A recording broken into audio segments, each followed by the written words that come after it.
a cambiar el nombre, soy Jocelyn, ahorita lo cambio. Ah, ya. Yo decía, ¿quién es? ¿Quién es? No, hasta yo. Ah, ya. Y bueno, muchachos, teníamos que dar examen, pero vamos a dar de esta práctica y de la anterior el próximo lunes. ¿Ya? Entonces, de las dos prácticas vamos a dar el próximo lunes, ¿ya? A ver, veremos qué es lo que, bueno, la práctica de hoy es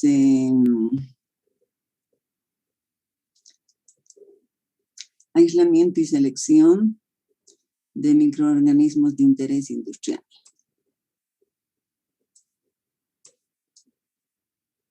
Ya. Entonces vamos a empezar con esta práctica de aislamiento y selección de microorganismos de interés industrial. Hay muchos microorganismos que son de interés industrial y bueno, los encontramos, digamos, para la compra, pero hay otros que es un poco más difícil, ¿no? Pero entonces vamos a ver cómo podemos aislar estos microorganismos que tienen mucho interés, sobre todo en la industria.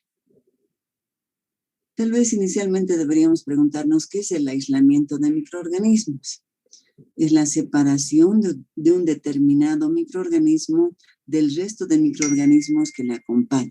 Si nosotros hacemos una siembra de una muestra, probablemente después de darle las condiciones ambientales favorables y después de, obviamente, darle los nutrientes, en una caja Petri nos va a salir algo así, ¿no? O sea, una gran variedad, vean ustedes, formas, colores, inclusive, pero nosotros estos quisiéramos aislar esta por una levadurita, ¿no? ¿Cómo podríamos hacer? Bueno, aislar es separar un tipo de microorganismo a partir de una población que lo contiene. En general, cuando se quieren tener colonias aisladas a partir de un material determinado, es necesario diluir la muestra, ¿no? Bueno, ya en microbiología también ustedes, estudiantes de ingeniería de alimentos, bueno, han hecho este ensayo, ¿no? Veremos un poquito más. Para seleccionar algún microorganismo que sea conveniente, digamos, para la industria, tiene que tener algunas características. Principalmente, la cepa a utilizar debe ser genéticamente estable. Bueno, esto de genéticamente estable, a veces hay muchos microorganismos que mutan, ¿no? Igual ustedes están viendo en los virus, ¿no? En el virus, en el COVID-19, que ya tiene 2 mutaciones, ¿no? Entonces, dependiendo, digamos, de las condiciones, a veces estos microorganismos van a ir mutando, ¿no? Entonces, bueno, deberíamos tratar de que la cepa a utilizar debe ser genéticamente estable. Su velocidad de crecimiento debe ser alta, o sea, la velocidad de reproducción debe ser alta. El tiempo de duplicación de masa celular tiene que ser corto, ¿no? Bueno, la cepa debe estar libre de contaminantes.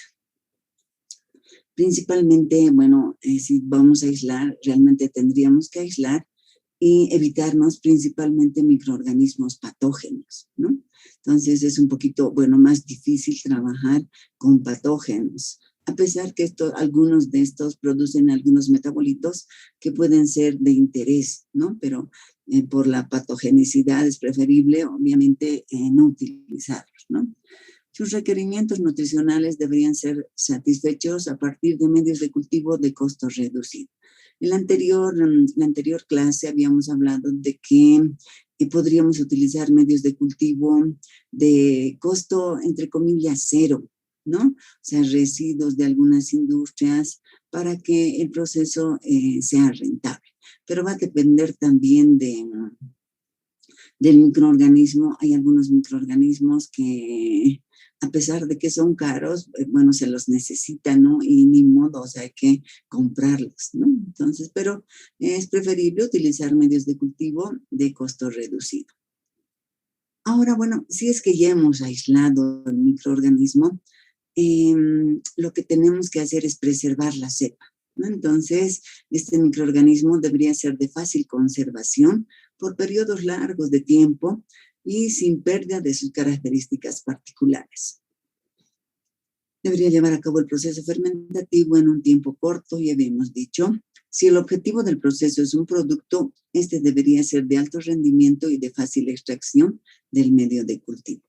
Una vez que hemos aislado el microorganismo y queremos obtener un producto, este producto debería ser de fácil extracción, ¿no? O sea, queremos obtener una goma, por ejemplo, la goma Santán, ¿no? Con las santomonas. Entonces, ¿cómo extraigo la goma?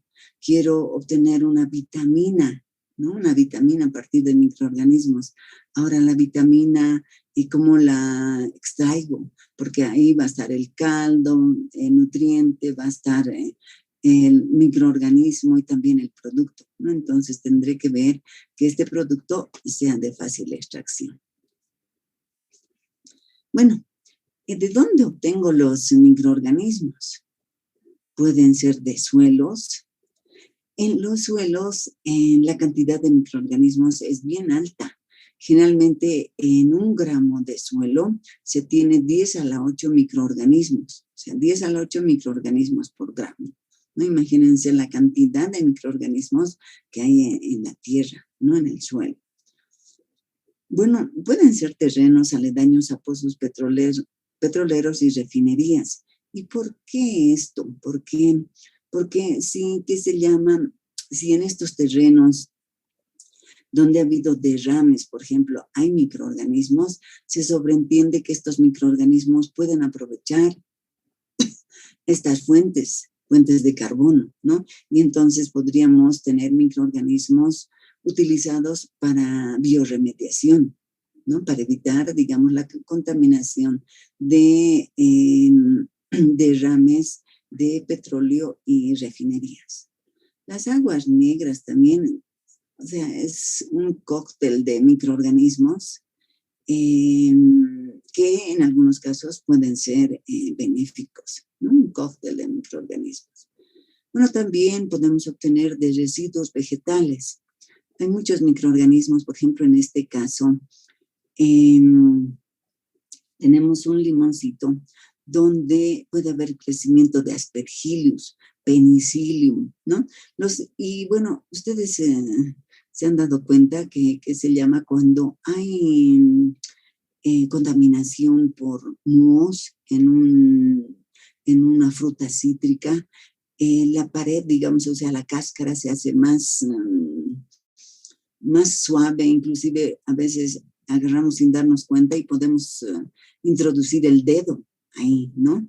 Entonces, ¿qué ha pasado? ¿Por qué será que estos microorganismos han degradado esto? ¿Será que tienen algún uso industrial? ¿Qué opinas, Miguel?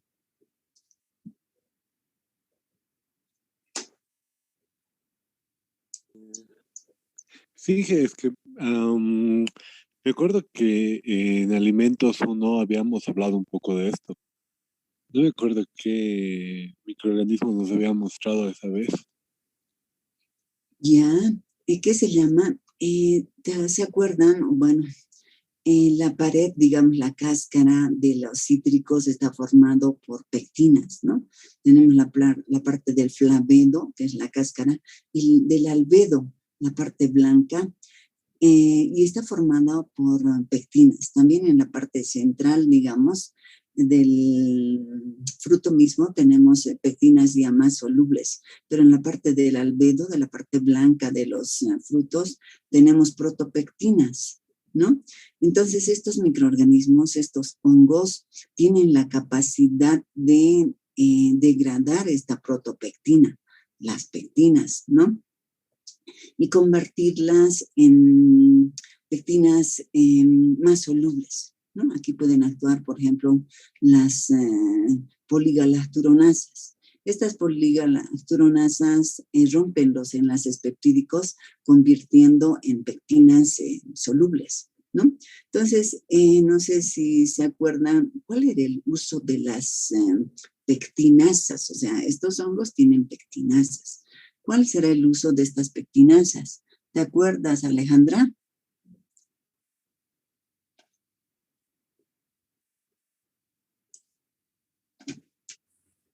Buen día, perdón. ¿Te acuerdas cuál era el uso de las pectinasas? Creo que era para la clarificación de jugos y vinos, ¿verdad? Sí, ¿no? Sí. Entonces es para la clarificación de vinos, clarificación de jugos, ¿no? Yo quiero elaborar un jugo de manzana y bueno, hago un zumo y veo que el zumo es muy turbio.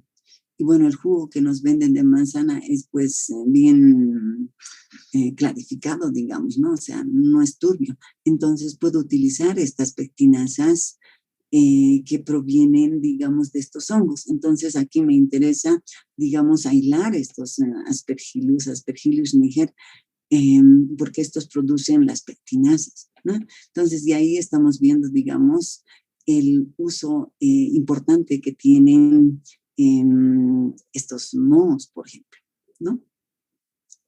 Bueno, también otras fuentes de los residuos de la industria alimenticia, ¿no? O sea, si hay algún alimento que se ha contaminado, entonces podemos aislar de ese alimento contaminado que se llama algunos microorganismos que puedan interesarnos, ¿no?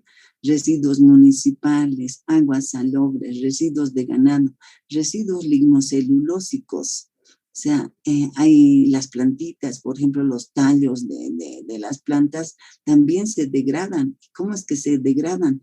Porque hay contaminación microbiana. Los microorganismos pueden degradar la celulosa que tienen, entonces significa que tienen celulasas. Y nos interesa, digamos, para la industria cervecera, por ejemplo, tener las celulasas. Entonces tendríamos que aislar estos honguitos, ¿no? Bueno, inclusive en alimentos que uno parecería que son estériles, no son estériles. Por ejemplo, la leche materna. La leche materna, uno diría, bueno, es estéril, ¿no? Pero no es estéril. La leche materna tiene algunos, ¿qué se llama? Lactobacillus, por ejemplo, tiene Lactobacillus casei, que son benéficos, que van a ir, digamos, a repoblar un poco la flora bacteriana del bebé, ¿no? Entonces, Lactobacillus acidophilus, Lactobacillus casei, se ha aislado de la leche materna, ¿no? Y bueno, ahora podemos tener, digamos, como cultivos liofilizados, ¿no? Pero de todos los alimentos, tierra, aguas municipales, residuos de ganado, podemos, digamos, podemos aislar estos microorganismos, ¿no? Bueno, hay también algunas colecciones internacionales, ¿no? Hay colecciones. Lastimosamente nosotros aquí en Bolivia no tenemos un cepario, digamos, ¿no? Un cepario donde podamos, digamos, yo necesito Aspergillus niger. Ah, ya, entonces iré a comprar al cepario. No hay, ¿no? Pero sí hay colecciones internacionales de cultivos en Estados Unidos, en Francia, en Londres, en los países europeos, en Japón, en Canadá, ¿no? Estos son algunos ejemplos de algunas colecciones depositarias de cultivos, ¿no? American Type Culture, ¿no? Donde podemos encontrar bacterias, levaduras, algas, en Francia, en Londres, ¿no? Entonces también ahí, si es que nosotros quisiéramos un microorganismo en especial, podemos encontrar en estas colecciones, ¿no? Nuestros ceparios internacionales.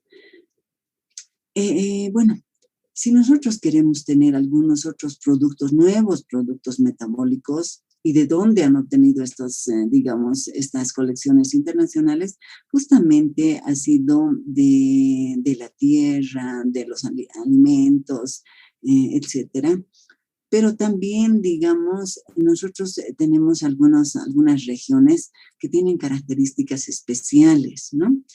Por ejemplo, para obtener nuevos productos metabólicos se aíslan cepas de ambientes extremos, por ejemplo, en las grandes altitudes, hábitats fríos, aguas marinas, profundidades en los océanos, desiertos, géiseres, ¿no? Campos de petróleo. Entonces aquí, por ejemplo, en el desierto, bueno, por el salar de Uyuni, tenemos géiseres, ¿no? Géiseres. Y bueno, de ahí también se puede aislar microorganismos. ¿Y por qué de estos lugares que tienen temperaturas tan frías y a veces a mediodía temperaturas un poco más elevadas, ¿no? Y además el ambiente hostil, o sea, los géiseres despiden algunos compuestos de azufre, ¿no? Entonces, probablemente haya microorganismos extremófilos, ¿no? Que pueden servir, ¿no? Tal vez estos microorganismos extremófilos, a ver, pueden degradar la alfamilasa, digo yo, ¿no? Entonces yo puedo utilizar esa alfamilasa para la elaboración de panes que son horneados, ¿no? Entonces, se busca, digamos, estos ambientes hostiles para poder encontrar algunos otros microorganismos que pueden ser útiles, digamos, para la industria. Aquí, por ejemplo, la Laguna Colorada. ¿Conocen la Laguna Colorada? Ya habíamos hablado de la Laguna Colorada, ¿no? La Laguna Colorada es tan bella y tiene su color rojo ladrillo debido a algunas microalgas, la Dunaliella salina, por ejemplo, ¿no? La Dunaliella salina. Y esta Dunaliella salina, cuando está estresada por falta de nitrógeno, produce betacaroteno, por ejemplo, ¿no? El betacaroteno es la provitamina A. Entonces, podríamos aislar esta Dunaliella salina y, bueno, producir el betacaroteno, ¿no? Este betacaroteno, o sea, hacer la reproducción de esta microalga que tiene betacaroteno, que produce el betacaroteno, y esto darle como alimento balanceado a truchas, por ejemplo, ¿no? A las truchas arcoíris, las truchas, la calidad de la trucha está en función del color naranja, ¿no? O sea, una trucha de buena calidad tiene una coloración naranja, y eso es debido a los betacarotenos también que se les da en su alimentación, ¿no? Entonces, vean ustedes que se puede aislar de estos ambientes hostiles. En el IDEPROC, me acuerdo que hemos ido a la Laguna Colorada, hemos traído estas muestritas de la Laguna Colorada y no se había podido sacar así con un frasco o algo así. Hay que pedir permiso porque esto es parte de la reserva Eduardo Avaroa, ¿no? Entonces ellos, hay que pedir permiso para sacar muestras, ¿no? Y bueno, hemos traído al IDEPROC. Aquí, bueno, las concentraciones de sal son a saturación, ¿no? El pH más o menos 9, pH 9 hemos encontrado. Y bueno, los hemos puesto, digamos, ¿qué se llama? Para el cultivo, ¿no? Bueno, les hemos dado fuentes de carbono, nitrógeno, pH 9. El problema es que la coloración nunca salía roja, ¿no? Nunca salía roja. Y ya decíamos, ¿qué ha pasado? ¿Por qué? ¿Por qué? Es que le habíamos dado mucha fuente de nitrógeno y este betacaroteno se produce cuando está estresado la Dunaliella, ¿no? Se está estresada y cuando está estresada produce este metabolito.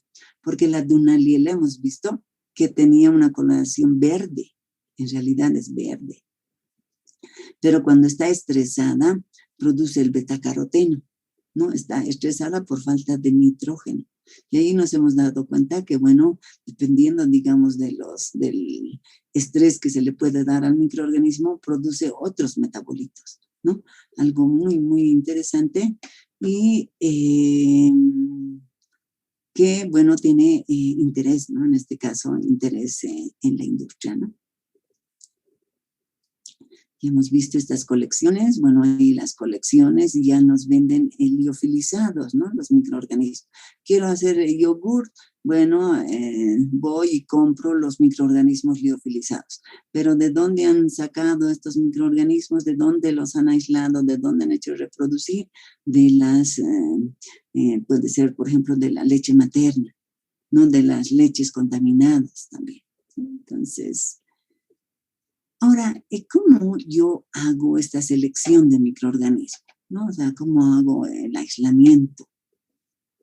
Lo primero que tengo que hacer es una búsqueda, un screening que se le llama, ¿no? Esa es una búsqueda primaria también. En esta búsqueda se detectan y aíslan microorganismos potencialmente útiles para la industria dentro de una población compleja de organismos utilizando procedimientos selectivos. Y me acuerdo que hace algún tiempo en el IDEPROC, por ejemplo, han ido a obtener muestras de lo que era el lago Poopó. Lastimosamente el lago Poopó ya se ha secado, ¿no? Pero en ese entonces todavía había agua. Y bueno, se ha ido a buscar muestras ahí porque las condiciones ambientales eran temperaturas frías en la mañana y en la noche, y a mediodía temperatura relativamente alta, radiación, digamos, solar a mediodía, ¿no? Entonces se quería ver qué tipo de microorganismos y si algunos podían tener alguna actividad importante. Lo que se estaba buscando es una actividad celulásica, o sea, que los microorganismos posean la enzima celulosa para poder degradar, la enzima celulasa, perdón, para poder degradar la celulosa que ellos querían, digamos, había proyectos para degradar la celulosa de la paja brava y después convertir en alcohol, ¿no? Entonces, bueno, se ha traído muestras, se ha podido aislar 600 cepas, 600 microorganismos, ¿no? O sea, 600 cepas diferentes. Entonces, bueno, finalmente se ha hecho pruebas para ver si tenían actividad celulásica y bueno, de las 600 finalmente quedaron 6 que sí tenían actividad celulásica y de estas 6 todavía se hicieron muchos ensayos y han quedado 3, ¿no? 3, una de ellas que se llama IB462, si mal no recuerdo. Y esa sí tenía una actividad celulásica mayor, ¿no? Y le han puesto ese nombre de IB462 porque, bueno, en este proyecto ha participado el IDEPROC y ha participado Bioquímica con su instituto. Entonces, por eso era que tenía el IB462. La verdad no sé por qué el 462, ¿no? Creo que era la muestra 462, algo así. Ya, después con este microorganismo han hecho muchos productos, principalmente para degradar la paja brava, porque tenía buena actividad celulásica. Entonces, de esa forma, digamos, han aislado estos microorganismos. Después de la búsqueda primaria, hay una búsqueda secundaria. Entonces, en esta etapa se estudian los microorganismos aislados en la búsqueda primaria para separar los que tienen interés potencial de los que tienen interés real, ¿no? Además, bueno, en esta etapa se mejoran también las cepas seleccionadas. Entonces, bueno, ahí han visto, digamos, han hecho pruebas para ver si tenían actividad celulásica, ¿no? Y por eso les digo que al final se quedaron con 3 cepas. Bueno, veremos un poquito acerca de la búsqueda primaria. Generalmente se parte de una población mixta, ¿no? Suelo, fermentaciones naturales, donde existe una gran cantidad, como variedad de microorganismos potencialmente útiles, ¿no? Que deberíamos seleccionar. Se puede seleccionar, por ejemplo, del suelo. Aquí tenemos una planta y en los nódulos de la planta hay microorganismos. Y uno dice, ¿para qué estos microorganismos? ¿Cuál es la función de este microorganismo? Este microorganismo fija nitrógeno y el nitrógeno es aprovechada por la planta, ¿no? Tenemos los Rhizopus, por ejemplo, que fijan el nitrógeno. O sea, hay microorganismos benéficos en el suelo, ¿no? Que también ayudan a degradar, digamos, alguna materia orgánica, ¿no? Y bueno, en esta primera búsqueda se utiliza un medio selectivo donde crezca el tipo de microorganismos que nos interesa aislar. Entonces ahí tenemos en el suelo una gran cantidad de microorganismos, habíamos dicho 10 a la 8 microorganismos por gramo, y lo que podemos hacer es que se llama sembrar, o sea, primero tal vez diluir y después sembrar, pero creo que me estoy adelantando. Buscamos medios selectivos, habíamos dicho, ¿no? Para el crecimiento de diferentes microorganismos. A este medio selectivo se le añaden inhibidores para eliminar los que no nos interesan. O sea, ahí vamos a hacer un sembrado en placa y además vamos a poner algunos inhibidores para que sea, digamos, un medio selectivo, ¿no? Donde inhibimos el crecimiento. Por ejemplo, ya voy a inhibir el crecimiento de gram positivos o voy a inhibir el crecimiento de gram negativos. Y para eso le voy a poner algunos inhibidores. A ver, aquí tenemos algunos ejemplos. Por ejemplo, voy a poner medios reductores para condiciones anaerobias. O sea, hay microorganismos que son anaeróbicos y que también pueden ser muy favorables para la industria. Entonces, al medio le tendré que poner algunas sustancias reductoras, ¿no? Por ejemplo, también le puedo poner antibióticos, la ciclina, la penicilina, para inhibir el crecimiento de un grupo particular. Por ejemplo, el cloranfenicol para hongos, ¿no? Hay que tener en cuenta la fuente de carbono, la cantidad de nitrógeno, la aireación, la temperatura, el pH e inhibidores, ¿no? En esta búsqueda primaria puedo hacer este aislamiento utilizando medios selectivos, ¿no? Medios selectivos para que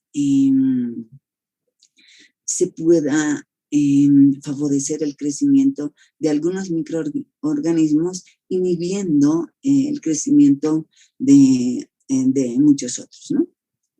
Y bueno, después de la búsqueda primaria, se obtiene un cultivo puro de aquellos microorganismos que hemos aislado para su posterior estudio, ¿no? Entonces, lo que queremos es tener ya cultivos puros, ¿no? Aquí tenemos, por ejemplo, moho, ¿no? Moho, que aquí ya no hay contaminación. Aquí también tenemos mohos, ¿no? Y lo que queremos es tener, digamos, estos cultivos puros, ¿no?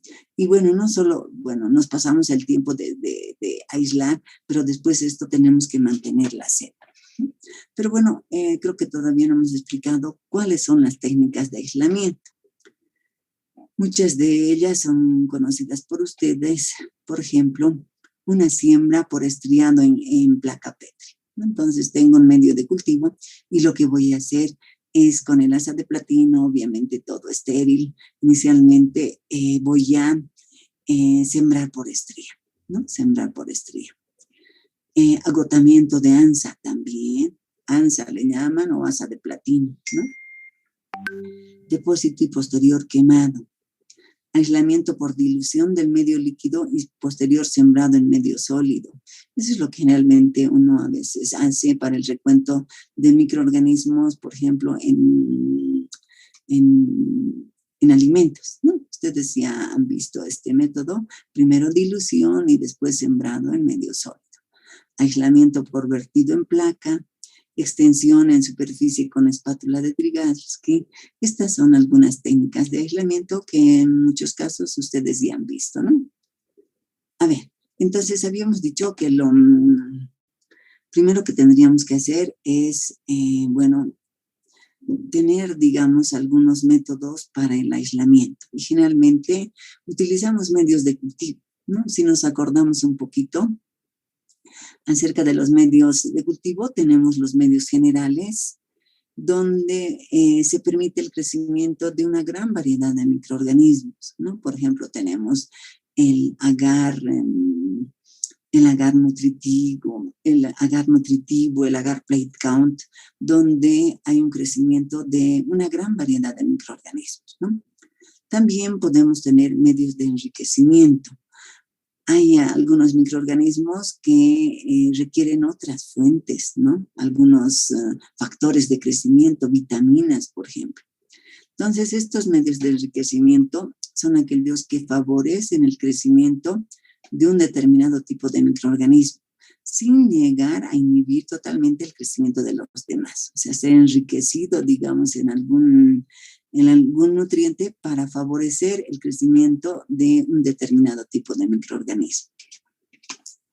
Hay también medios selectivos, eso es lo que habíamos estado hablando más antes, son aquellos que permiten el crecimiento de un tipo de microorganismos determinado, inhibiendo el desarrollo de los demás, ¿no? Por ejemplo, tenemos el agar McConkey, que se llama favorece el crecimiento de algunas enterobacterias y tiene algunas sustancias, el cristal violeta, que va a evitar, digamos, el crecimiento de las gram positivas, por ejemplo, ¿no? Entonces ya estos son medios selectivos. Bueno, también tenemos medios diferenciales que son capaces de distinguir dos microorganismos por su crecimiento diferencial en el mismo medio, ¿no? Por ejemplo, tenemos el agar Salmonella shigella. Ustedes han visto cuando han utilizado el Salmonella shigella, tenemos que en la cajita Petri crecen dos tipos de microorganismos, tanto la Salmonella como la shigella. La Salmonella tiene una forma como ojo de pez, o sea, la colonia, la forma de la colonia, y las shigelitas son negritas y más pequeñas, ¿no? Entonces tenemos un medio que puede diferenciar, en este caso, la Salmonella y la shigella, ¿no? Y bueno, si vemos un poquito más detenidamente y nos acordamos de esta siembra por estría, tenemos ya los medios de cultivo, y vamos a inocular la muestra sobre un extremo de la placa con un asa de platino, ¿no? Primero ya saben que tenemos que esterilizar el asa, tenemos que agarrar un poquito de muestra y empezamos a rayar la cajita Petri, ¿no? Rayamos un poquito, volvemos a esterilizar el asa de platino y damos la vuelta un poco la cajita Petri y empezamos a tomar muestra de aquí, de estos rayados, ¿no? Tomamos muestra, rayamos hasta que al final aquí ya no tomamos muestra y volvemos a rayar, ¿no? Esterilizamos el asa y nuevamente damos la vuelta en 90 grados la cajita y aquí arrastramos la muestra, ¿no? Arrastramos la muestra y aquí dejamos de arrastrar, ¿no? Entonces hay diferentes técnicas de la siembra por estría. Se supone que aquí hay mayor cantidad de muestra y va a haber un crecimiento mayor, ¿no? Aquí hemos arrastrado un poco, y bueno, el crecimiento es menor. Aquí vean ustedes que ya podríamos tener microorganismos, o sea, colonias aisladas, ¿no? Entonces, esta es una forma de, que se llama aislar el microorganismo, ¿no? Aquí ya finalmente tenemos colonias aisladas, ¿no? Y tendríamos que ver, bueno, de qué microorganismo se trata. Bueno, aquí nuevamente las técnicas de siembra por estría. También hay una siembra por agotamiento, en donde si tenemos una cajita Petri, empezamos, que se llama a rayar. Rayamos toda la cajita Petri, rayamos y listo, ¿no? O sea, en una sola caja Petri, un solo rayado, digamos, ¿no? Entonces, inicialmente aquí hay mayor cantidad de microorganismos y conforme vayamos rayando, aquí al final tal vez tengamos microorganismos aislados, ¿no? Entonces hay diferentes técnicas, cómo empezar el rayado, cómo continuar, ¿no? Entonces diferentes técnicas de siembra por estría. Ahora también tenemos algunas técnicas de aislamiento por dilución del medio líquido, ¿no? Entonces, a ver si con este videito nos vamos a acordar cómo es esto de cómo era esto de la dilución en medio líquido.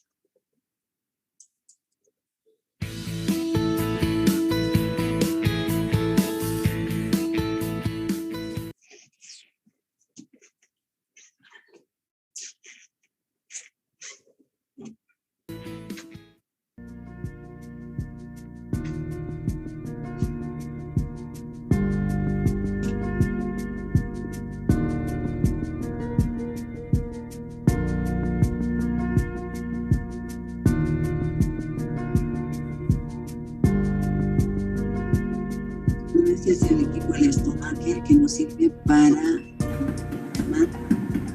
homogeneizar la muestra. Lo puesto en estas bolsas especiales y por un golpeteo lo que hace es triturar, digamos, la muestra. Es aquí. Acaba. Podemos encontrar en la muestra digamos, un poco más homogéneo, ¿no?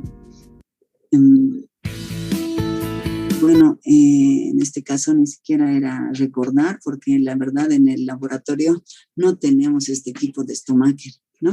Lo que hacíamos era utilizar tal vez las licuadoras, ¿no? La licuadora o bueno, también el mortero, ¿no? La verdad, pero que deberíamos utilizar este equipo, el Estomaker, donde generalmente ponemos 25 gramos de muestra, 225 mililitros de la solución salina, puede ser un diluyente, y metemos al Estomaker, ¿no? Bueno, la bolsa siempre tiene que estar estéril, y ven ustedes que se llama, que podemos de esa forma homogeneizar la muestra. En microbiología de alimentos, ¿cómo han homogeneizado la muestra? Ivonne, Tatiana, ¿cómo han homogeneizado la muestra?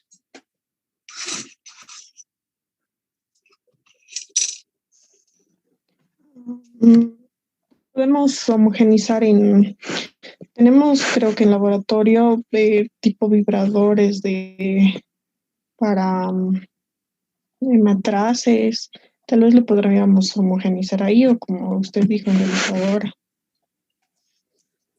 Pero en microbiología de alimentos, ¿cómo han realizado? ¿Te acuerdas? ¿Te acuerdas de ti?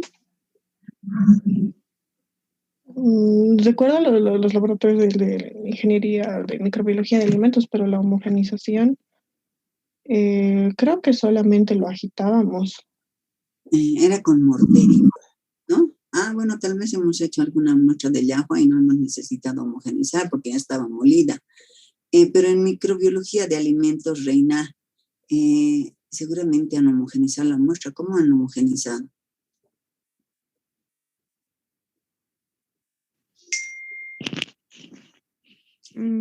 Bueno, ingeniera, igual como dice mi compañera Leibón, con licuadora o ya se debe estar molido, sí, solución, diluido todo. No hemos hecho con sólidos. Dime, Alejandro. Creo que se usaba el shaker. Poníamos la muestra en la dilución, lo uníamos bien, lo sacábamos en tubitos y lo pasábamos al shaker. Ya.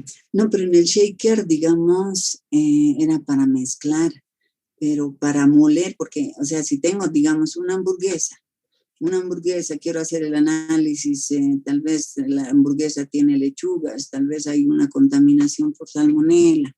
Entonces, ¿cómo muelo, digamos, cómo han molido la muestra?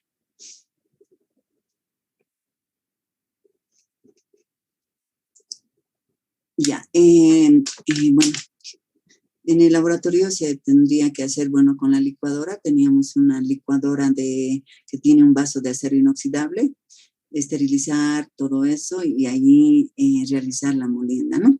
Eso, bueno, hacíamos en el laboratorio, pero bueno, es preferible utilizar estos equipos Stomacher para realizar la molienda, ¿no? O sea, han visto que o sea, no está tan molida, digamos, la muestra. Lo que queremos es hacer, digamos, una extracción, o sea, tratar de que los microorganismos del alimento vayan al medio líquido, ¿no? Entonces, utilizando el Stomacher. Ya, y bueno, nos acordaremos un poquito de las técnicas de dilución.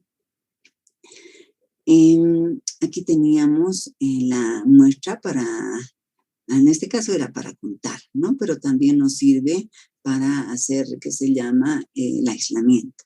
Tenemos la muestra y de esta muestra, y bueno, además de eso preparamos algunos tubitos con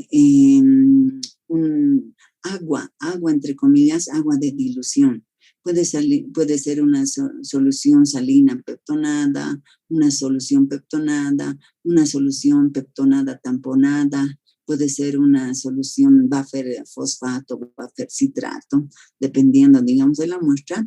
Entonces, aquí tenemos 9 mililitros de esa agua de dilución, ¿no? De esa solución de dilución. 9 mililitros y obviamente ya está todo estéril, ¿no? Está todo estéril. Entonces, lo que hacemos, colocarle de la muestra 1 mililitro y aquí tenemos, el volumen final serían 10 mililitros, ¿no? Entonces, hemos puesto 1 mililitro y al final tenemos 10 mililitros finales totales, ¿no? Entonces, hemos hecho una dilución 1 en 10. De aquí homogenizamos con el shaker y de aquí sacamos 1 mililitro y aquí colocamos en el segundo tubito, ¿no? Entonces aquí tenemos una dilución 1 en 10 nuevamente y aquí 1 en 10, entonces ya sería 1 en 100, ¿no? Y así sucesivamente hacemos las diluciones. Aquí tenemos 10 a la menos 1, 10 a la menos 2, menos 3, menos 4, menos 5, menos 6.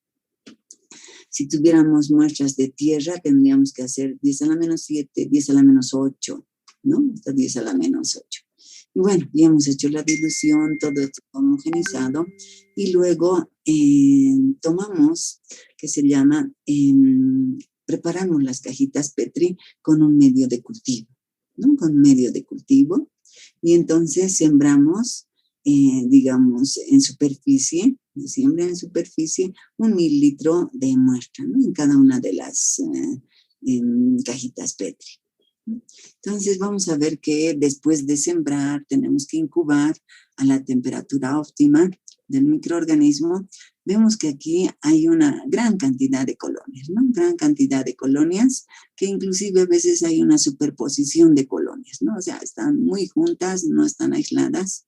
Aquí ya están un poquito más separadas. Se ha contado 159, aquí 17, aquí 2 y aquí 0, ¿no? Entonces, si es que tuviéramos que hacer el recuento, escogemos cajas Petri que tienen el número de colonias de 25 a 250, ¿no? Entonces, aquí ya es difícil contar, hay sobreposición de colonias y no podemos contar. En cambio, aquí contamos y estamos en el rango, ¿no? De 25 a 250. Entonces, si quisiéramos reportar, digamos, cuántos microorganismos hay, tomamos esta cajita Petri, tenemos 159 colonias, además es de la dilución 10 a la menos 3, entonces multiplicamos por el inverso del factor de dilución, que sería el inverso de 10 a la menos 3, sería 10 al cubo, ¿no? Entonces sería 159 por 10 al cubo, o lo que es lo mismo, y así deberíamos reportar, 1.59 por 10 a la quinta, o 1.6 por 10 a la quinta, ¿no? Eso es en el caso de hacer el recuento. Nosotros no estamos haciendo el recuento, lo que queremos es aislar ¿no? Entonces, podríamos tomar de esta cajita Petri, donde hay microorganismos aislados, y aquí también, aquí hay 2 nomás, ¿no? Entonces, aquí ya hemos aislado el microorganismo, ¿no? Entonces, es una técnica que nos sirve para el recuento, pero también para el aislamiento de microorganismos, ¿no? Aquí podríamos ver si están aisladas, y aquí están aislados, ¿no? Entonces, de aquí podríamos ya tener microorganismos aislados, que eso se realiza por dilución. Bueno, aquí lo mismo. Aquí pesamos 10 gramos de muestra. Homogeneizamos con 90 mililitros de solución salina pectonada, algún diluyente. Entonces, 10 y 90 serían 100. Entonces, aquí tenemos la dilución 10 en 100, que sería 1 en 10, ¿no? 1 en 10. Tomamos 1 mililitro nuevamente. Aquí hacemos las diluciones. Aquí ya es una siembra por vertido. O sea, primero ponemos el cultivo, 1 mililitro en cada cajita Petri, y después le adicionamos el agar, ¿no? El agar, ¿se acuerdan que tiene que estar a 45 grados? Entonces, esta es una siembra en profundidad. Antes, aquí era una siembra en superficie. Primero el medio y después la muestra. Aquí es primero la muestra y después el agar, ¿no? El medio de cultivo. Homogeneizamos, incubamos las cajas en posición invertida, digamos 37 grados, dependiendo de qué queremos aislar y dependiendo de qué medio estamos utilizando.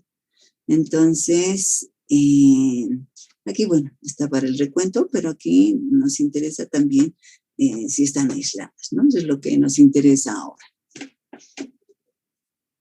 Igual, a ver, bueno, aquí con el videito sí vamos a recordar cómo se realizan estas diluciones seriadas.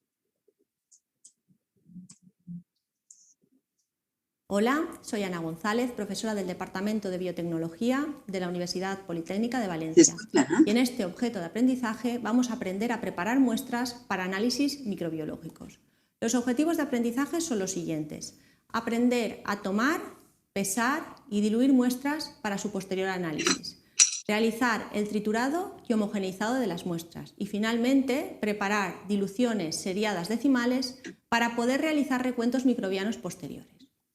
Para la preparación de las muestras necesitamos, como podéis ver en las imágenes, una balanza, mechero Bunsen, pinzas y espátulas para la toma de muestra, bolsas donde pesar la muestra y un triturador homogeneizador. En este caso esto es un triturador de placas o Stomacher.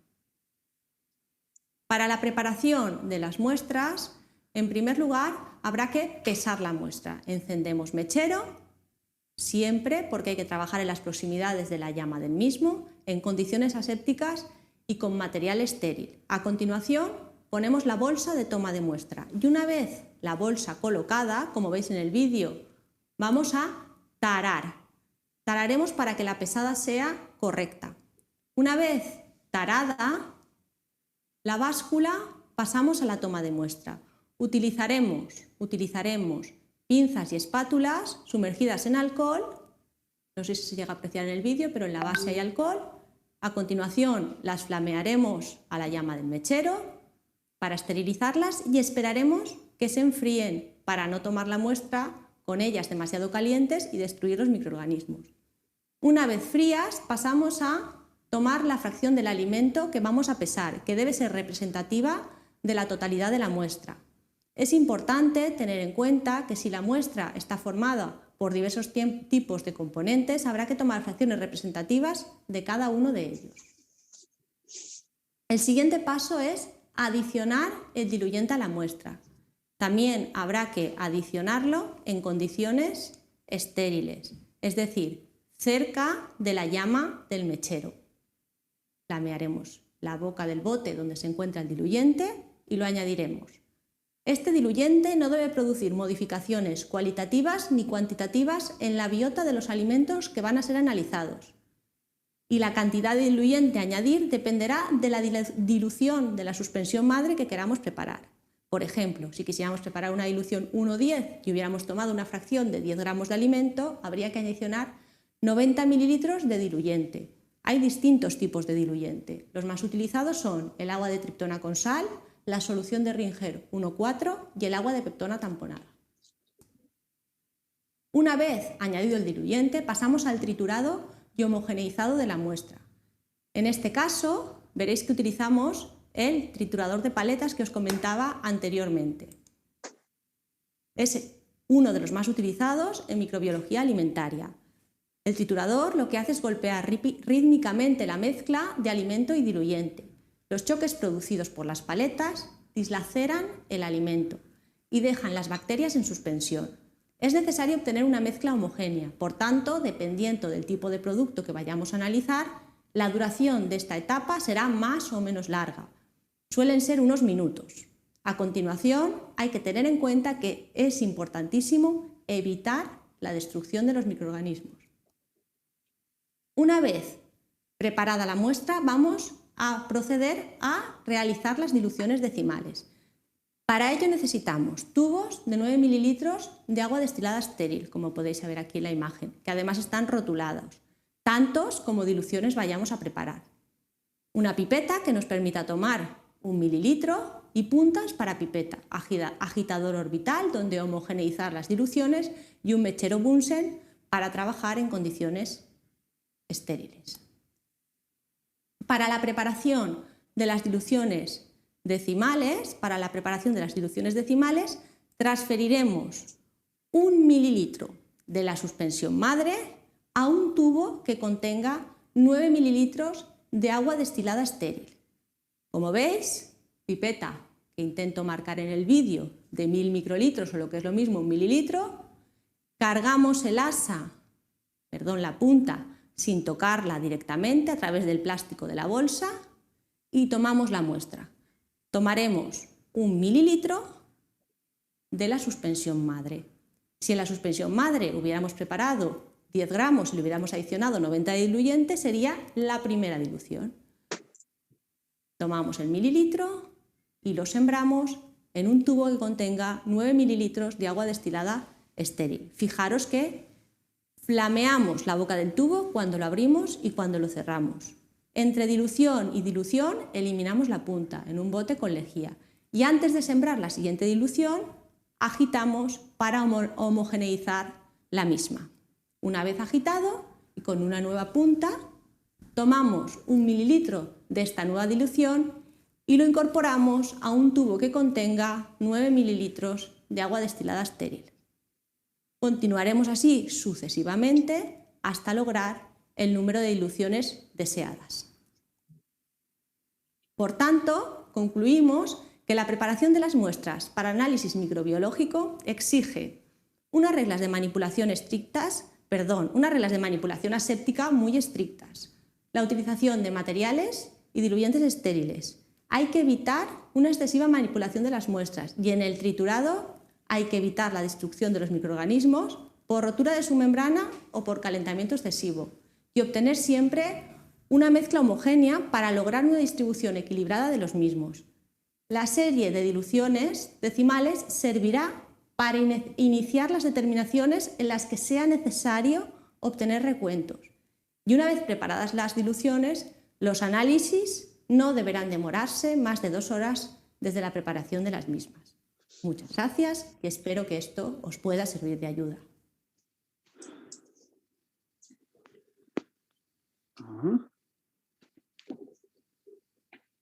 Bueno, no sé si tienen alguna pregunta.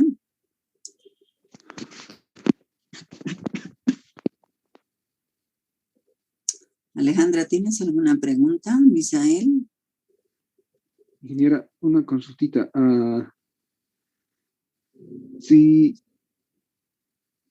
Si tuviera una hamburguesa, entonces ahí tengo que diluir también toda la hamburguesa y le meterla a ese equipo de las paletas para que se homogenice. Ya, a ver, si tienes una hamburguesa, tienes que cortarla. A ver, aquí. digamos, esta es mi hamburguesa. Es mi hamburguesa. Entonces voy a hacer, cortar en 4, ¿no? En 4. Hago una cruz y corto en 4. Entonces, ¿qué se llama? Corto en 4 y voy a tomar, este es el primer cuarto, el segundo cuarto, el tercer cuarto y el cuarto cuarto, ¿no? Entonces voy a tomar en cruz el primer cuarto y el tercer cuarto, digamos. Primer cuarto y el tercer cuarto. O puedo tomar el segundo cuarto y el cuarto, o sea, siempre en cruz, ¿no? Lo que tengo que hacer inicialmente es pesar, ¿no? O sea, 25 gramos, digamos, 25 gramos, y pongo en un matraz donde haya 225 o en la bolsa donde haya 225 mililitros de la solución de dilución. ¿Qué se llama? A veces uno diría, bueno, si voy a poner todo el pan, el tomate, las lechugas, la carne, o solamente las lechugas, o cómo hago, ¿no? Tenemos que hacerlo todo, o sea, todo. O sea, por eso hacemos el cuarteo y lechuga, pan, un poco de carne, tomate, cebolla, lo que tenga, ¿no? Entonces, todo eso tengo que pesar y poner, digamos, a la bolsa 225 gramos y 225 mililitros de solución diluyente, ¿no? Puedo hacer también 50 gramos y 450 mililitros de solución diluyente, de tal forma de que en la bolsa haya una dilución 1 en 10, digamos, ¿no? Si pongo 50 gramos de hamburguesa de muestra y 450 gramos, o sea, mililitros de la solución, el peso total va a ser 500 y he hecho una dilución de 50 en 500, ¿no? Entonces sería 1 en 10. O sea, todo tengo que poner, Misael. Inge, luego de haber ya tenido esa mezcla, de ahí recién voy a llevar al matraz, del matraz voy a empezar a diluir.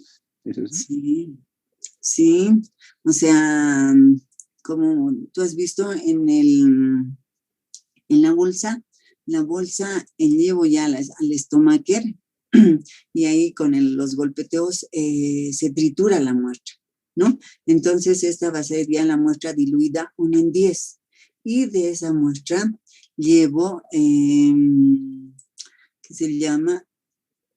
Llevo, aquí, ¿no? Entonces, aquí ya tengo la dilución 1 en 10, o sea, aquí está en matraz, pero bueno, en el videíto está en bolsa, ya tengo una dilución 1 en 10, y lo que tengo que hacer es, de esta muestra, con una pipeta estéril, llevar a otro tubito de ensayo donde hay 9 mililitros de la solución para la dilución, ¿no? Entonces aquí tengo una dilución 10 a la menos 1, aquí ya tengo una dilución 10 a la menos 2, y aquí si llevo 1 mililitro sería 10 a la menos 3, si llevo 1 mililitro 10 a la menos 4, ¿no? Entonces, y así sucesivamente puedo hacer diluciones hasta, ¿no?, lo que yo quiera, 10 a la menos 8, menos 9, ¿no? ¿Está un poquito más claro, Misael? Y luego decía en el video que es para que separaba el microorganismo, algo por ahí. Claro, o sea, lo que queremos es aislar. O sea, de estas diluciones vamos a sembrar en cajita Petri, ¿no? En medio de cultivo sólido, en agar, sembramos, y aquí te fijas, está bien concentrado en microorganismos. Según la dilución, aquí ya está menos, y aquí está menos. Entonces, si luego nosotros sembramos en las cajitas Petri e incubamos, vamos a tener unidades formadoras de colonia en menor proporción cada vez. Aquí muchas, aquí cada vez menor. Aquí ya inclusive, aquí tal vez podríamos tener ya colonias aisladas y aquí ya solamente hay 2 colonias, ¿no? Está bien aislado. Entonces el objetivo de nuestra práctica de hoy es aislar, el microorganismo, ¿no? Ese es el objetivo. ¿Está claro, Misael? Y del equipo Stomacher, está interesante y muy, muy genial ese equipo, ¿no, ingeniera? Sí, interesante. Y lastimosamente, bueno, hasta el año pasado no teníamos eso en el IDEPROC. No sé si ahora habrán comprado, puesto que también en el IDEPROC se hace análisis microbiológico, se hace recuentos. Entonces, no sé si habrán comprado este último, la verdad no sé, pero hasta el 2020, al principio no teníamos el Stomacher, ¿no? Pero han visto que tampoco es una gran cosa, es algo pequeño nomás, ¿no? Pero que es de gran ayuda. Ya. Está bien. Entonces, sí, nos vamos a acordar un poquito esta técnica de siembra por vertido en placa. ¿Cómo es esta siembra por vertido en placa? Así con videitos, por lo menos nos acordamos un poquito más. La Universidad Nacional Autónoma de México, a través de la Facultad de Química y de su Laboratorio de Microbiología Experimental, presenta Técnica de siembra por vertido en placa.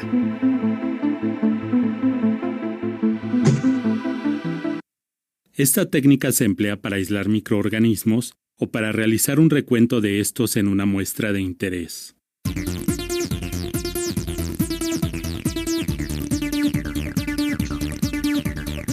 Para realizarla requerimos cajas de Petri estériles, pipeta automática con puntas estériles o pipetas serológicas estériles y propipeta, tubo o matraces con el medio de cultivo fundido, un baño de agua a 45 grados centígrados, un vórtex, un mechero y una muestra líquida diluida.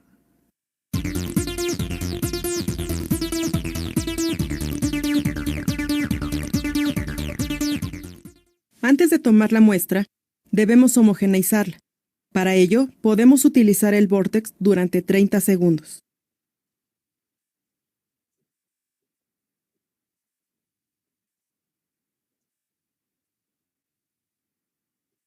Enseguida, en condiciones asépticas, tomamos con la pipeta una alícuota de la muestra diluida.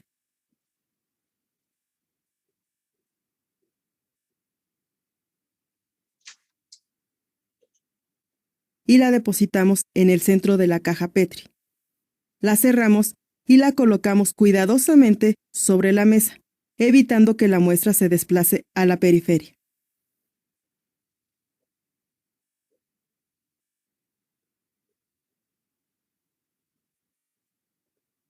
Tomamos un tubo o matraz que se encuentra en el baño de agua. Con un papel absorbente secamos el exterior.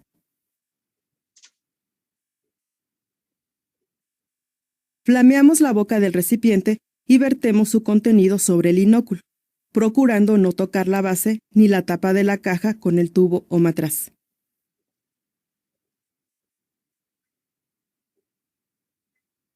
Tapamos la caja y la colocamos sobre la mesa. Homogeneizamos el inóculo con el agar. Para ello sujetamos la caja y la giramos 6 veces en el sentido de las manecillas del reloj, 6 veces en sentido contrario, 6 veces hacia enfrente y atrás, y 6 veces hacia los lados, teniendo cuidado de que el medio no toque el borde ni la tapa de la caja. Finalmente, la dejamos sobre una superficie plana para que el agar solidifique. Para homogeneizar el inóculo con el agar, este debe tener una temperatura entre 45 a 50 grados para evitar la muerte de los microorganismos. O que se comience a solidificar y forme grumos que impidan la correcta distribución del inóculo.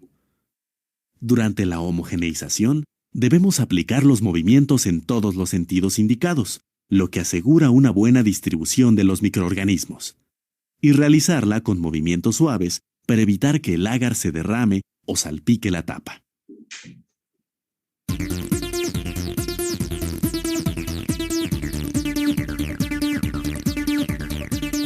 El uso de una muestra diluida y la homogeneización correcta de la alícuota con el medio de cultivo permite separar a los microorganismos y obtenerlos de forma aislada, en la superficie, dentro o en el fondo del agar.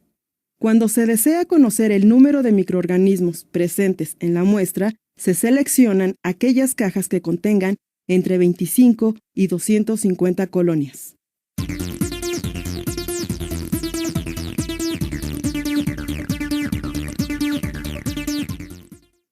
Como hemos visto, esta técnica nos permite obtener colonias separadas, ya sea para el aislamiento de un microorganismo o para conocer el número de microorganismos presentes en una muestra.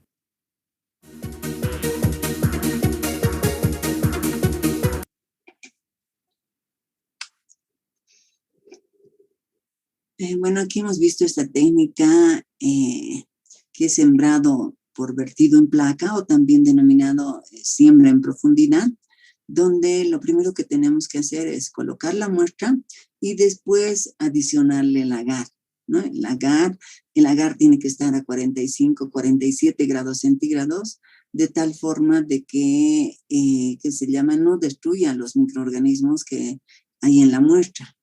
Si está por debajo de 45 grados, tiende a solidificarse, y si colocamos a la cajita Petri, puede ser que haya ya coágulos, así como coágulos de medio de cultivo, ¿no? Eso no es conveniente. Por eso que tiene que estar de 45 a 47 grados. Si está por encima de 47, 50, ya puede matar también, destruir algunos microorganismos, ¿no?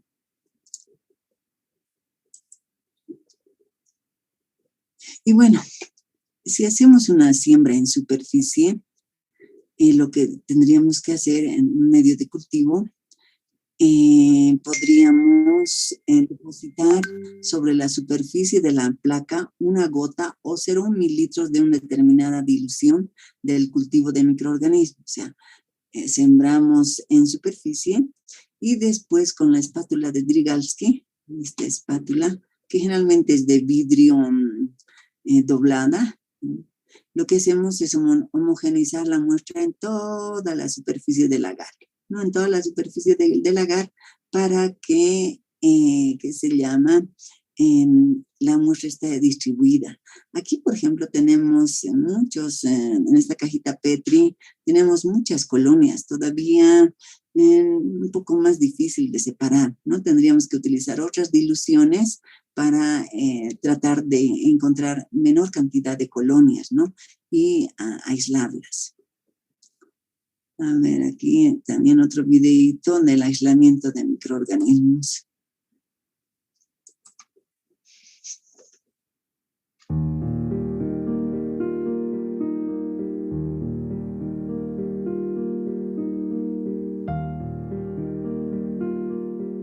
Vídeo 2. Técnicas de siembra y aislamiento de bacterias.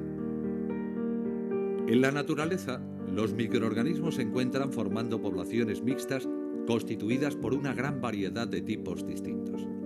Sin embargo, el desarrollo de la microbiología se ha conseguido mediante el estudio de cepas aisladas, mantenidas en medio de cultivo preparados en el laboratorio, es decir, cultivos puros. Las técnicas generales de siembra incluyen la inoculación de medios líquidos y la siembra de medios sólidos, ya sea en tubos o en placas de Petri. Los inóculos pueden provenir a su vez de medio sólido, tubo o placa, o de un cultivo líquido. También pueden provenir de muestras biológicas o ambientales sólidas o líquidas. Los instrumentos de siembra habitualmente utilizados son el asa de siembra, el hilo de siembra y la espátula de Drygalski. Para sembrar cualquier medio de cultivo hay que adoptar condiciones de asepsia tanto para tomar el inóculo como para depositarlo en el medio. Estas condiciones implican 1. Flamear el asa o el hilo. Para flamear el hilo o el asa hay que colocarlos en posición perpendicular a la mesa de trabajo en la parte alta de la llama del mechero hasta que se pongan incandescentes. Antes de retirarlos, es conveniente pasar varias veces por la llama la parte metálica que sujeta el asa. Después, se retiran de la llama y se espera a que se enfríen manteniéndolos sin soltarlos cerca del mechero. 2. Flamear la boca del tubo, matraz o frasco. Después de quitar el tapón y antes de volver a ponerlo, hay que pasar la boca de los tubos, matraces o frascos por la llama del mechero brevemente y con el recipiente inclinado. Los tapones de algodón nunca se dejan sobre la mesa. Se cogen con el dedo meñique de la mano que sostiene el asa o el hilo, trabajando siempre en las proximidades de la llama del mechero. 3. Manipulación de las placas de Petri. Las placas deben estar siempre en posición invertida antes de tomar el inóculo o sembrarlas. Se toma la base de la placa con la mano contraria a la que sostiene el asa, dejando la tapa al lado del mechero. 4. Rotulado del material. Es muy importante rotular siempre todo el material para poder identificarlo. Los tubos se rotulan en la parte alta y las placas de Petri en la periferia de la base. El cultivo del cual se toma el inóculo puede ser líquido o sólido, tubo o placa. 1. En este caso, el inóculo se tomará de una placa de Petri. 2. Flamear el asa, dejarla enfriar, destapar la placa, tomar el inóculo y volver a taparla. 3. Tomar de la gradilla el tubo a inocular, destaparlo y flamear la boca del mismo. 4. Resuspender el inóculo con el asa, descargando el asa contra la pared del tubo, inclinándolo ligeramente. 5. Flamear la boca del tubo, colocar el tapón y depositarlo en la gradilla. 6. Flamear el asa y esperar a que se enfríe antes de depositarla sobre la base del mechero. 1. En este caso, el inóculo se tomará de medio líquido. 2. Tomar el tubo de la gradilla y agitarlo para homogeneizar el cultivo. 3. Flamear el asa, dejarla enfriar, destapar el tubo con el cultivo y flamear la boca. 4. Introducir el asa y tomar el inóculo, flamear la boca del tubo, taparlo y depositarlo en la gradilla. 5. Tomar de la gradilla el tubo a inocular, destaparlo y flamear la boca del mismo. 6. Introducir el asa y realizar tantas estrías como se pueda sobre la superficie del agar, comenzando desde el fondo hasta la parte de arriba del tubo, ya que no se trata de aislar colonias, sino de obtener masa bacteriana. 7. Flamear la boca del tubo, colocar el tapón y depositarlo en la gradilla. 8. Flamear el asa y esperar a que se enfríe antes de depositarla sobre la base del mechero. La siembra en picadura se emplea en tubos con medio semisólido y se lleva a cabo con el hilo de siembra. 1. En este caso, el inóculo se tomará de medio sólido en tubo de agar inclinado. 2. Flamear el asa, dejarla enfriar, destapar el tubo con el cultivo y flamear la boca. 3. Introducir el hilo y tomar el inóculo, flamear la boca del tubo, taparlo y depositarlo en la gradilla. 4. Tomar de la gradilla el tubo a inocular, destaparlo y flamear la boca del mismo. 5. Introducir el hilo. Bueno, creo que está muy repetitivo. Aquí lo que recalcan siempre es tomar, que se llama, todas las medidas para evitar la contaminación, ¿no? Siempre flamear el tubo, que se llama esterilizar el asa, enfriar el asa, ¿no? Y bueno, hemos visto también que se hace un sembrado en cajitas Petri, pero una vez que ya hayamos tenido, digamos, sembradas las cajas Petri y aislado el microorganismo, para mantener la cepa, lo que sí tenemos que hacer es lo que indican, ¿no? O sea, tomar los tubitos de ensayo y que se llama sembrar los tubos para mantener la cepa, ¿no? Entonces quisiera por favor que ustedes esto vean más detenidamente en sus casas, pero no vamos a alcanzar si continuamos viendo todo, ¿ya? Entonces vean por favor, o no sé si tienen alguna pregunta al respecto. Creo que de todos modos eso han visto en microbiología de alimentos y en microbiología industrial, ¿no? Bueno, una vez que se han sembrado las cajitas Petri, digamos, por vertido en placa, se tiene una gran cantidad de colonias, ¿no? De todo tipo. Aquí puede haber mohos, las levaduras, algunas bacterias, ¿no? Generalmente los mohos los reconocemos porque tienen, o sea, forman micelios y tienen esta forma algodonosa, ¿no? Algodonosa. Las levaduritas son colonias más grandes y son mantecosas, es algo así, ¿no? Mantecosas.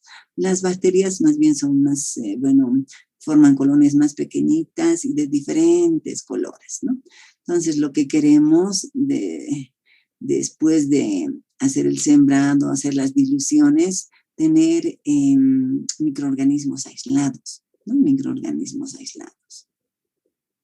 Entonces, aquí veamos una gran cantidad de mohos, por ejemplo, ¿no? De diferentes tipos, colores, ¿no? Diferentes. No solamente tenemos que fijarnos, digamos, en la forma de los mohos, ver cómo es que se llama, si son planas, elevadas, convexas, pulvinadas, umbonadas, si son puntitos, o sea, las colonias circulares, filamentosas, irregulares, etcétera, ¿no? O también si el borde es entero, ondulado, lobulado, ¿no? Entonces, tenemos que ver todas estas características, si la superficie es lisa o rugosa, mate o brillante, seca o cremosa, invasiva o superficial, todas estas características de las colonias. Y bueno, ¿qué tal si yo tengo, a ver, esta colonia, ¿no? Esta colonia, y bueno, ya he logrado aislar, o sea, en una cajita Petri ya voy a tener solo de este tipo, digamos, ¿no? Solo de este tipo. A ver si hay alguna allá. Aquí, por ejemplo, ¿no? Aquí ya he logrado y no hay otra, aparentemente no hay otra contaminación, igual aquí, ¿no? Ahora, bueno, en el laboratorio lo que nosotros vamos a hacer es aislar microorganismos de los frutos cítricos, la naranja, puede ser también del limón, etcétera, ¿no? Lo que queremos es tener el Aspergillus niger, porque este Aspergillus niger habíamos dicho que tiene las enzimas pectinolíticas, las poligalacturonasas, y eso nos sirve para, por ejemplo, clarificación de jugos, ¿no? Ese es, digamos, nuestro objetivo. Entonces, y ahora tengo gran cantidad de hongos, tal vez ya están aislados aquí. Ahora, quiero saber de qué microorganismo se trata. Tengo ya aislado y ahora ¿qué hago? ¿No? Ahora ¿qué hago? Lo primero que tendré que ver es la forma de las colonias, la morfología colonial, y lo que tengo que hacer entonces ahora es tomar muestras y observar al microscopio, ¿no? Entonces, y tengo que ver, digamos, qué forma tiene. Si tiene esta forma, es un penicillium. Si tiene esta forma, es un aspergillus. Si tiene esta forma, un verticillium, ¿no? Entonces, con estos gráficos nosotros nos podemos guiar para ver, digamos, de qué hongo se trata. Si bien es cierto, tal vez hemos puesto, digamos, un medio de cultivo propicio para hongos, va a haber crecimiento de hongos, pero puede haber varios tipos, ¿no? Y nosotros no sabemos qué es. Entonces, con estos gráficos nos podríamos dar cuenta de qué hongo se trata, ¿no? De qué hongo. Aspergillus, Scopulariopsis, Penicillium. Generalmente, digamos, en la cáscara de frutas, la contaminación está dada por Aspergillus y Penicillium, ¿no? Entonces tendríamos que ver, a ver cómo son, digamos, cómo es la forma, ¿no? Para poder decir, bueno, es un Aspergillus, es un Penicillium, ¿no? Entonces, si es el Aspergillus niger, la característica, como su nombre lo indica, es níger negro, ¿no? Entonces, tiene que tener esta forma, ¿no? Una vesícula con sus conidios fiálides, ¿no? Y al final tener esta coloración negra, ¿no? Entonces, aquí yo digo, bueno, se trata del Aspergillus niger. Si tengo una coloración verde y de esta forma, puede ser, por ejemplo, un penicillium, ¿no? Una coloración más bien verde, un penicillium. Entonces, tengo que ayudarme, digamos, con el atlas. Ustedes pueden encontrar en el internet atlas de los microorganismos, ¿no? Y bueno, una vez que está aislada la colonia, entonces lo que hago para preservar la cepa es sembrar en tubitos de ensayo, ¿no? O sea, con el medio siembro en tubo inclinado, ¿no? Y así puedo mantener la cepa, ¿no? Y bueno, aquí tengo algunas características de algunos hongos. La característica colonial, el color, del Geotrichum, del Penicillium, de la Curvularia, de la Alternaria. Este, por ejemplo, es un Penicillium. Este es una Alternaria, ¿no? Alternaria. Entonces, tengo que buscar, digamos, cuáles son las características para más o menos darme cuenta de qué microorganismo se trata, ¿no?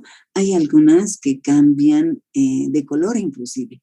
Hay algunas colonias que inicialmente son blancas, después pasan verdes, plumas negras, ¿no? Entonces en la bibliografía tendré que encontrar a ver qué color tiene, en el anverso qué color tiene, en el reverso qué color tiene, ¿no? Entonces, dependiendo de eso y en la observación al microscopio, me puedo dar cuenta de qué microorganismo se trata, ¿no? Bueno, aquí en este videito vamos a ver inclusive cómo se toman las muestras para la observación.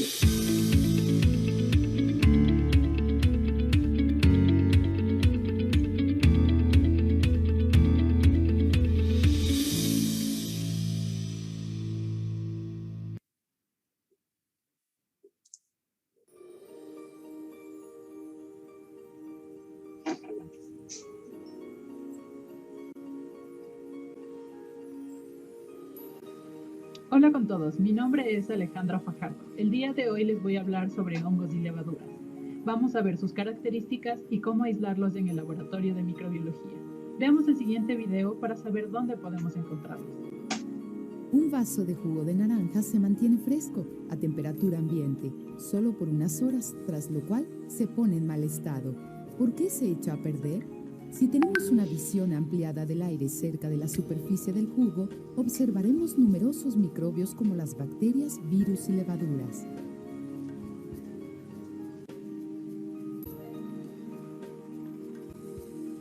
En el Ecuador, el INEN es el Instituto de Regularización de la Normalización. Por lo tanto, nos basaremos en la INEN ISO 7954 de recuento de mohos y levaduras. En el caso de las características, de los hongos encontramos los hongos filamentosos y las levaduras. Estos dos están estrechamente relacionados y son los principales que podemos encontrar en alimentos. Estos dos son microorganismos eucariotas típicos, pertenecen al reino fungi y son heterótrofos. Hola. La reproducción de los hongos y levaduras generalmente se da de manera asexual. En los hongos filamentosos podemos verla a través de la esporulación y entre las levaduras a través de la gemación. No obstante, existen microorganismos que se pueden reproducir de manera sexual. Esto depende de la especie del microorganismo y de las condiciones en las que se encuentre.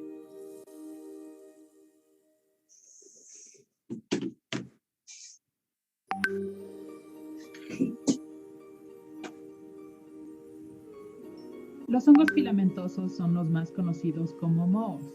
Estos los podemos encontrar en la superficie de alimentos que están echándose a perder. Por ejemplo, en este pan podemos ver una apariencia lanosa, verdosa y blancuzca. Si nosotros ingresamos al hongo que tenemos en esa superficie, lo primero que vamos a tener son micelios verdaderos, que son estructuras ramificadas, hechas por un grupo de filamentos. Un pequeño segmento de estos se va a determinar como hifa. Estas hifas pueden tener diferentes formas de acuerdo a la especie de microorganismo que estamos analizando. Estas también pueden ser segmentadas o septadas o presentar tabiques. Todo depende de la especie. Finalmente, encontramos a los esporangios. Los esporangios son estructuras que producen y contienen esporas.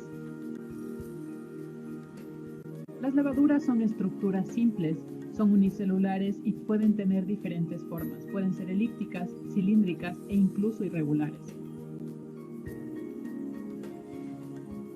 Los hongos en alimentos podemos encontrarlos de diferente manera, pero algunos de ellos, de acuerdo a su especie y estructura y cómo están conformados, podemos visualizarlos a simple vista. Podemos ver sus micelios y cuerpos fructíferos. En el caso de las levaduras, también podemos hacerlo si se encuentran en colonias grandes, o como por ejemplo en la fermentación de la cerveza cuando formamos biomasa. Asimismo, en la fermentación de las aceitunas, en una fina capa que podemos encontrar en su superficie debido a que ellas también son fermentadas por levaduras. Los medios de cultivo recomendados son dos. Iniciaremos con el agar saburó. Este tiene peptona y tripteína como fuente de nitrógeno y aminoácidos libres, la glucosa como fuente de carbono y el cloranfenicol como antibiótico de amplio espectro contra gram negativas y gram positivas. Esto para evitar la contaminación de nuestro medio. El rosa de Bengala tiene ciertas diferencias con el agar saburó. Primero, su fuente de carbono es la dextrosa. Luego también tenemos su diferencia de pH final. Esto se debe a la propiedad tamponante del fosfato potásico y a su indicador rosa de Bengala.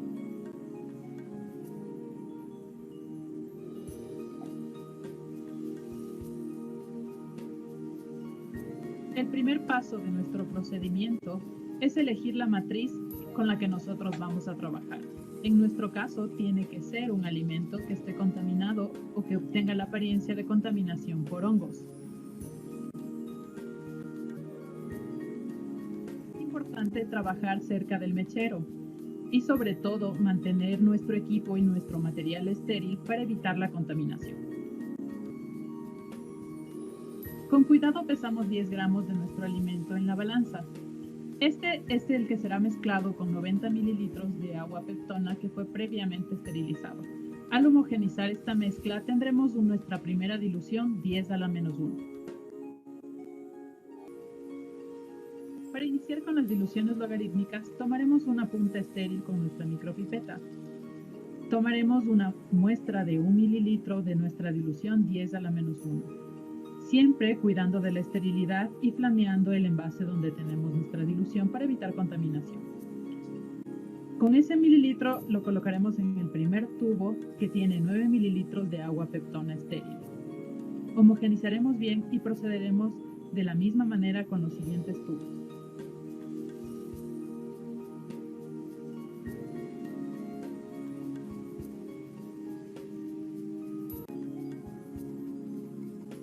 Seleccionaremos la dilución que vamos a sembrar. En este caso utilizaremos 10 a la menos 6. Colocaremos 1 mililitro de esta dilución en el centro de una caja Petri estéril y nos desharemos de la punta de la micropipeta correctamente. Luego añadiremos agar que fue previamente enfriado, que se encuentra a 45 grados centígrados, y con movimientos de vaivén mezclaremos el medio de cultivo con el inóculo. Al ya tener listos nuestros cultivos, los podemos inocular a temperatura ambiente o en una incubadora a 25 grados centígrados por la cantidad de 5 días.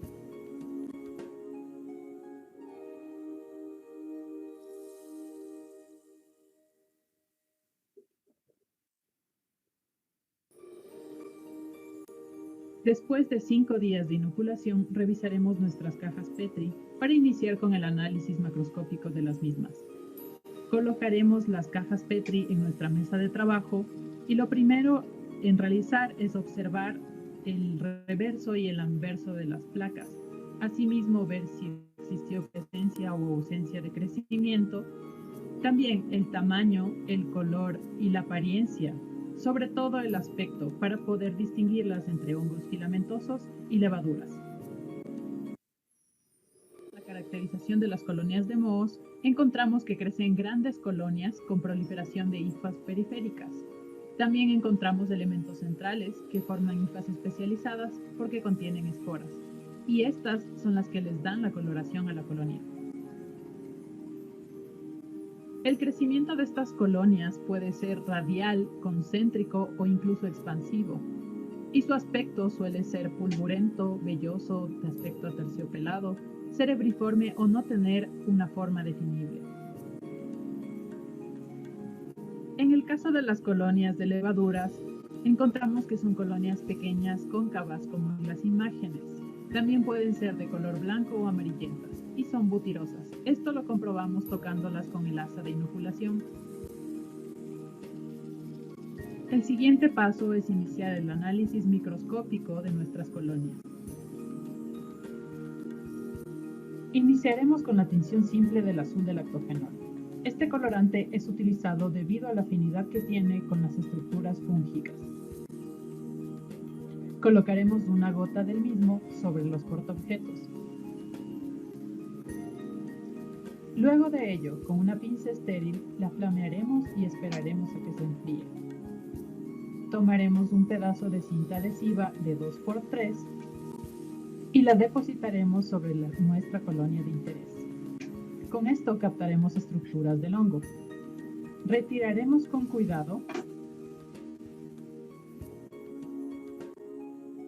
y a manera de cubreobjetos depositaremos sobre nuestro portaobjetos con azul de lactofenol.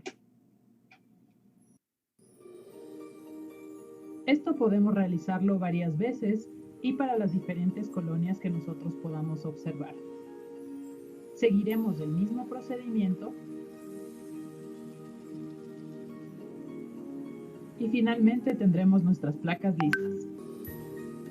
Al tener la placa lista, la llevaremos al microscopio. Iniciaremos con el objetivo de 4X y luego movilizaremos a los siguientes objetivos para verificar las estructuras que encontramos. Reportaremos estos datos en nuestro cuaderno de laboratorio y mantendremos nuestras observaciones. Finalmente, nos desharemos de la placa con las normas de bioseguridad adecuadas. En la vista del microscopio podemos verificar estructuras especializadas como lo son las macroconidias. Estas las podemos encontrar en los microsporum. Asimismo, podemos encontrar también microconidias. Estas son especializadas del aspergillus y de todo de acuerdo a la especie del hongo que estamos analizando.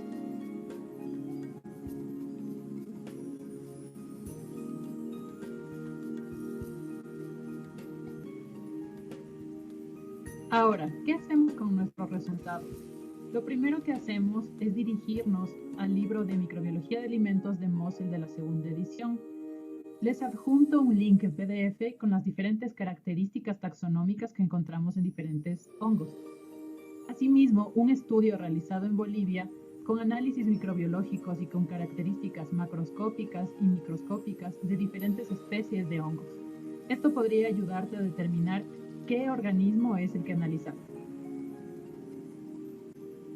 En el caso de las levaduras, estas no tienen estructura diferencial, por lo tanto, ponemos sus características de forma, y con eso finalizaremos nuestro análisis de hongos y levaduras.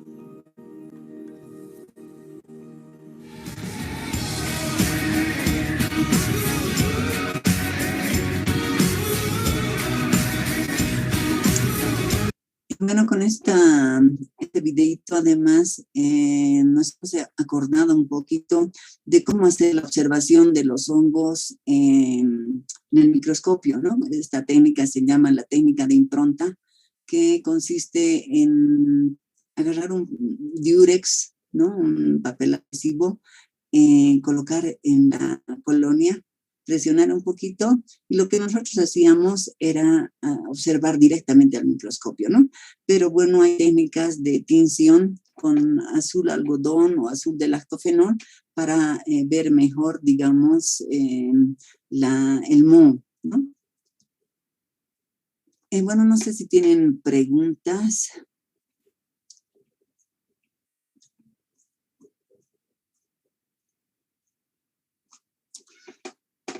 ¿Tienen preguntas, muchachos?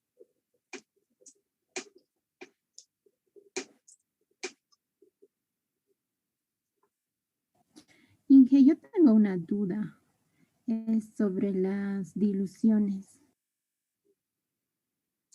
A ver, dime, ¿cuál es tu duda? Por ejemplo, ¿cuál sería el factor de dilución de 525 o 550? No me acordaba, Inge, cuando estaba haciendo el informe. Por eso quería salir de dudas. Ya, o sea, si es 5 en 50, le sacas la quinta parte, sería 5 en 50, sería 1 en 10, ¿no? Ah, ya, Inge. Y 525 igual sería. Sería de 5 en 25, igual le sacas la quinta parte, sería 1 en 5, ¿no ve? Ya. Es como una división nomás, ¿no? 5 en 25, le sacas la quinta, sería 1 en 5, ¿no? Y eso después lo multiplicas, digamos, si haces el recuento, lo multiplicas por el inverso del factor de dilución, ¿no ven? En este caso, no estamos recontando, el objetivo es, ¿qué se llama? El objetivo es aislar, ¿no? Y al final, digamos, ver de qué microorganismo se trata. Y como decía aquí en el último video, podemos encontrar, digamos, en el Atlas de Microbiología, en el Atlas ahí podemos ver qué forma tienen, si tienen esta forma, de qué microorganismo se puede tratar, algo así, ¿no? Y claro, ya nosotros llegamos hasta eso, pero ya si podemos encontrar, digamos, penicillium, y decimos Penicillium sp, o sea, no sabemos de qué penicillium se trata.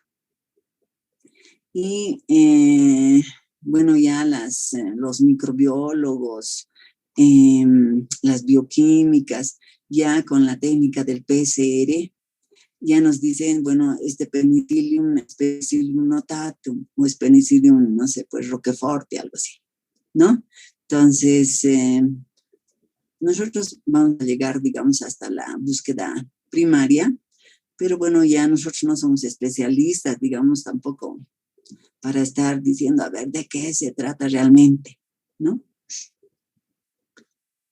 ¿Tienen alguna pregunta, Misael? Está bien. Ya. Bueno, no sé si tienen un poquito más de tiempo. Nos falta ver esto de la conservación de cultivos aislados. Pero lo que podríamos hacer es dejarlo para la próxima clase. Vamos a terminar esto. Y después de terminar, recién damos el examen, ¿ya? De la anterior y de esta práctica. Nos falta todavía algunas diapositivas. Ya, entonces terminaremos esta práctica la siguiente semana. ¿Qué opina? Está bien, Inge. Está bien, Inge. Está bien, Inge. Ya, listo, muchachos. Si no tienen más preguntas, nos veríamos, ¿qué se llama? El próximo viernes.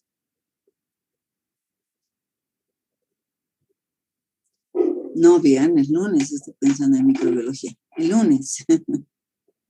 El próximo lunes.